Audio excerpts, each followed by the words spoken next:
Let me try to remember an example of how what seems to look good can be something entirely different in reality. It was an example given by Mr. Chandler Peterson of Atlanta. Let's say you have $10,000 invested at 10% compounded, a very handsome rate of interest, you'll agree. That brings you a return of $1,000. But you're on the 50% tax bracket, which cuts that down to $500. Add state and local taxes, which take another 6% or 7% bite, and you've got $460 or something, and we're being very generous. The rate of inflation this past year was figured at 7%.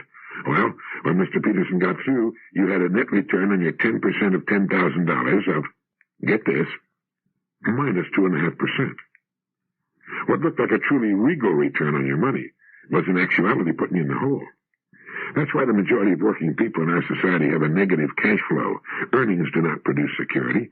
We need to put that $10,000 into a tax-deductible investment that will produce no current taxable income, that will produce tax-free buildup, and eventually, when we need it, a tax-favored payout, such as capital gains. In addition, we need an orderly method of transferring our estate at death through an IRS-approved investment and trust arrangement. But first, we need to find the income to work with our financial planner so that we can create a meaningful estate. And to do that, we must either augment our means or diminish our wants, as Ben Franklin suggested. We must live within our means, whatever those means happen to be.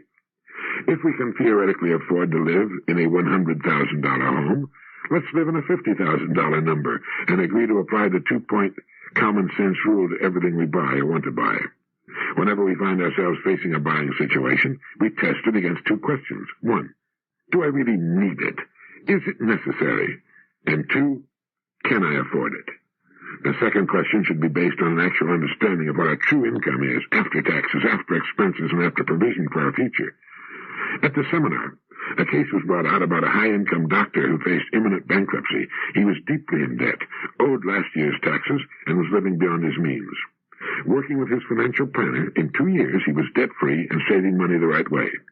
It's seldom too late to get squared away, but we must guard against letting our living standard go up as our income goes up, because, as a rule, it's not a real increase in income at all. It's just keeping pace with inflation and putting us in progressively higher income tax brackets.